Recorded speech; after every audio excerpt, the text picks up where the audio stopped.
I'm here with BJ. We are gonna talk about Captain Tsunami. It's just such a pleasure to keep talking with you. Thank you. I'm so happy to be here. Thank you so much. Seriously. Okay, just to start, Captain Tsunami has a really unique story, especially with the comic book in the center. What inspired you to build the film around the idea? So it actually began. My wife and I have two boys, and when they were very little, we used to read a book that was the alphabet fish book. And so every letter of the alphabet was a fish. So like, A is for, what was the A? I don't remember now. B is for barracuda, C is for cod. So, A was for Atlantic Ocean. Yeah. So, and they would always giggle at certain fish. They would, they had their favorites. So, and they were jellyfish and viperfish. So I came up with the idea. I wanted to make a story about like a superhero that, like an Aquaman type superhero. Because they loved the fish so much. That was a very odd way of getting inspired by that.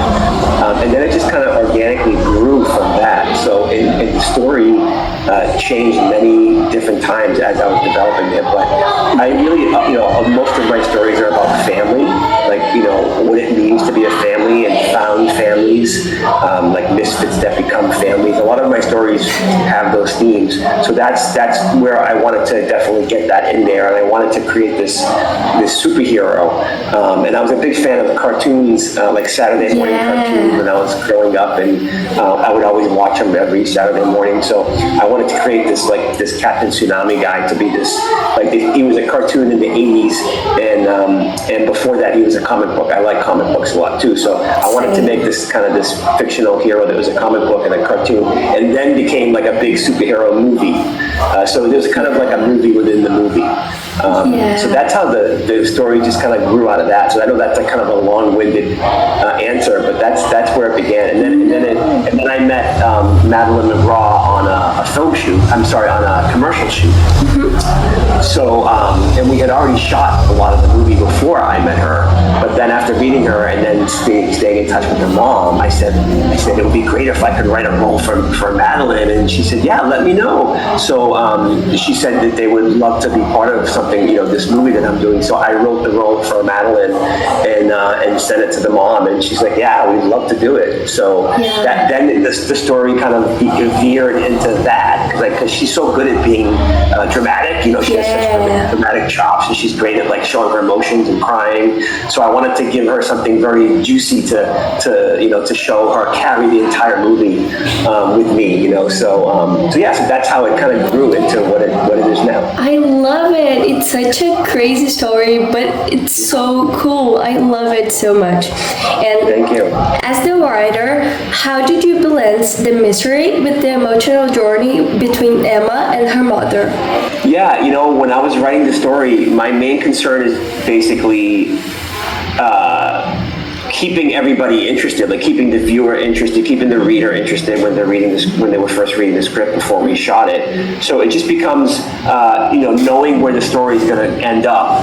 And then, I treat it like an onion, and they always say the story is like an onion. So when you peel a layer, there's something underneath, and you slowly peel each layer. And the idea is to reveal, to leave breadcrumbs for the viewer, where you want to give them information, but you don't want to give away too much. So it just becomes making each scene, reveal something. You want each moment, each scene to have an event to reveal something. So it becomes just keeping people interested in it. Especially, we assume that people are going to watch it on streaming. So when people do that, they're might be at home, they might be on their phone, they might, you want to keep them engaged. So you have to make something happen every moment to moment. So in regards to balance, just keeping it interesting, and then making it hopefully all make sense, and making them want to know what's going to happen next. Every scene, moment to moment, each scene, you want things being revealed. And then, I always use a lot of humor in my scripts. I'm really good at being funny. I started as a stand-up comic. So I love having lots of fun, and even if it's a heavy, it is a heavy drama, but even within that, you want to have lots of levity and fun moments. So I do a lot of that, and then just also making the comic book be a big part of the movie, and it reveals the mystery.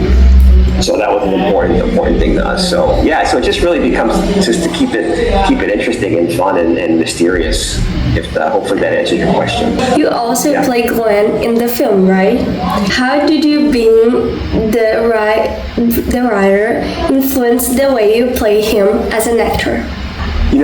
For me, once we decided on the script, like I have a team that we all work together. We have the director, Aaron Sherry, myself, my wife, Tessa Monroe, and then our executive producers, Mike and Carla Buellman. We were this team so that, and then we had a couple other friends, like my friend Jim Warwick, he helped produce as well. But we were all doing it by committee, like it wasn't just one person telling everybody what to do. We all would make decisions together. So in regards to the script, we all decided on, okay, this is what we want the story to be. We kind of threw ideas at each other. Once we knew we had Madeline on board, we decided how can we, cater the story to her. So we all went back and forth, and then we came up with the basic idea, and then I would write drafts. And then once that script got locked, then we had time. I had time to work on it as an actor. So I probably had about maybe 4 or 5 months before I knew we were going to shoot. So I was working on it all the time. In between other acting jobs and my side gigs, I would work on the script. So I knew it inside and out. Like I knew it so well. So when it came time to finally shoot, then I was just focused on my acting. I was also a producer, but when it came down to me being on set, it was just about shoot. And it was, a lot of it is just me and Madeline and I at the table reviewing the comic book and trying to discover what the comic book means. But it's a lot. You'll see when you watch it, it's a lot of dialogue. But we were ready. So I was just focused on my dialogue and getting it right, and we had days at this house. We did about like 7.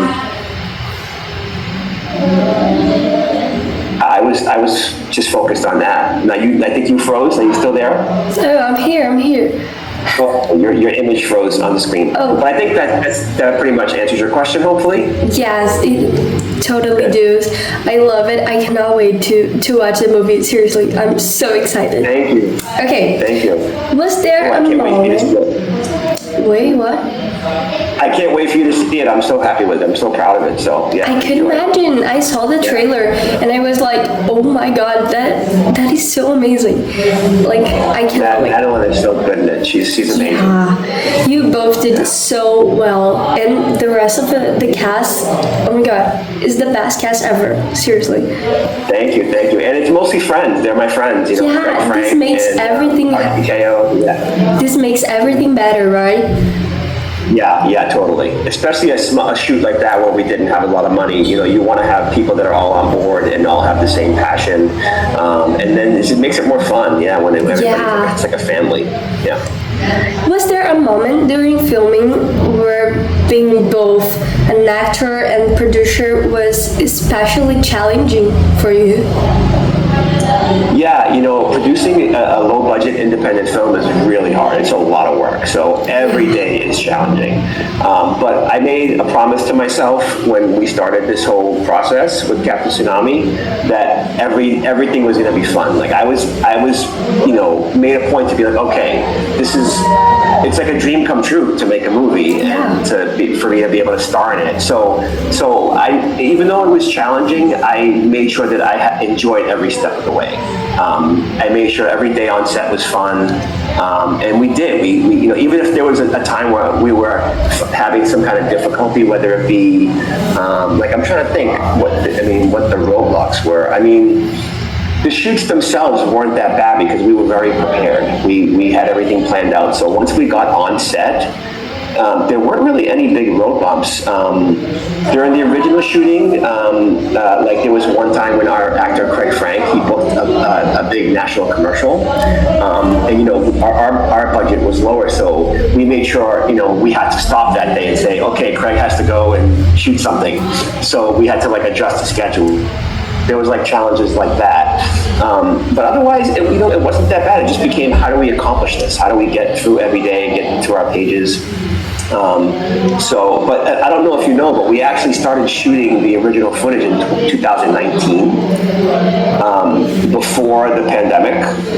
So we shot all that stuff. All that stuff is like the comic book footage, because the movie honestly was going to be only the comic book footage at the beginning, and we shot 16 days in Los Angeles. Oh my God! And then we were planning on finishing that in the spring of 2020. So then everything shut down. Yeah. So then it became, oh my God, how are we going to finish this? So it sat for like a year. The movie sat. Yeah. And then in early 2020, right before everything shut down, that's when I did the commercial where I met Madeline. So then while everything was shut down and nobody was working, I was cutting the movie. I was editing what we had already shot. And then I had thrown out the idea. I'm like, you know, what if we wrote additional pages and maybe we asked Madeline if she would do it? So that's kind of how that happened. But we had to wait for things to come back. You know, it was so crazy during 2020. Totally. And then Madeline got busy. She was shooting things. She was shooting, I forget when she shot Black Phone, but she was busy. So we ended up shooting her stuff in 2022. That's when we could get her shoot. That's just when it lined up. So that was, you know, almost like 3 years after we started. Yeah. And then in 2023 there was a strike, and it's like one after another things just happened that made us kept getting pushed. So we didn't really finish until like 2024. Oh my God. So those were all huge challenges, but we just kept moving forward, and you know, and everybody was also doing other jobs and paying their bills, doing other things. So when you don't have like, you know, a ton of money to throw at something, you just take your time and you can.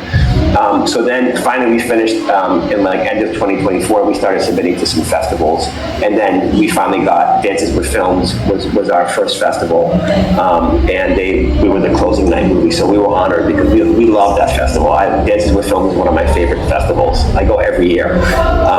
So that's why, and then that's when we got the distributor. So now that's why we're finally coming out in 2026. But people online are like, why does Maddie look so young? I saw that because that's how it happens, you know. Yeah. She was 2022. She was 13, I think. Yeah, I think it is. Yeah. She was 13, so young. and then because her birthday's in December. So now she every year she was getting bigger and bigger. So now she's almost 18. Yeah, it's been so many years. It's crazy, right? You know what's really funny too is that it worked well because the comic book footage in our movie is supposed to be in the past. So we shot it, and then you know, several years later we shot the new footage. So we're supposed to look a little younger. So it kind of worked out that it worked. It was all planned. It was all planned. Yeah. For our last question, unfortunately, what do you hope audience feels seeing the movie? My big thing is I just want people I want it to resonate emotionally. I want them to feel the heaviness of the whole story. Like I just want it to elicit emotion. That's what I love about a really good drama is that you go in and your heart explodes. I want something like that, where it's very rare that I see a movie and it just hits me in the heart really, really hard. Like I can say like of some that have done that recently, like I don't know if you've seen After Sun. You know a movie called After Sun? I don't know. I think it was a couple years ago. I got nominated for some Oscars, but it's with Paul Mescal. But it's like when I saw that movie, it just made me. It was such a beautiful drama, and I want to make a movie like that Also, there's a movie called Past Lives that was nominated for Best Picture, I think, a couple years ago. That's another movie recently. Have you seen that one, Past Lives? I think not too, but I will watch it. That's okay. Yeah, those are two good ones if you want to see two movies. Yeah, like I drama. have 2 movies now. After Sun, Past Lives. So I just wanted to make a really juicy, emotional drama where it would make people feel, and it's about family, and also, honestly, I wrote it, and my wife and I produced it for our sons. We dedicated it to our sons because we do have 2 foster sons that we adopted. So at the end of the movie, we dedicated to them. So it's very special to us to make a movie for them, because it's about a found family and misfits coming together to become this beautiful family. So that's what it's about. So I'm hoping it resonates with people. Yeah, and it's fun. It has the comic book element, and Jeremy Sisto is really great. Yeah, Captain Tsunami. Love it. I think people are going to enjoy it, especially comic book fans too. Totally. I'm such a big fan of comic book, and when I saw that, I was so excited. I cannot wait to see it. Thank you for taking our time. I'm so happy with this interview.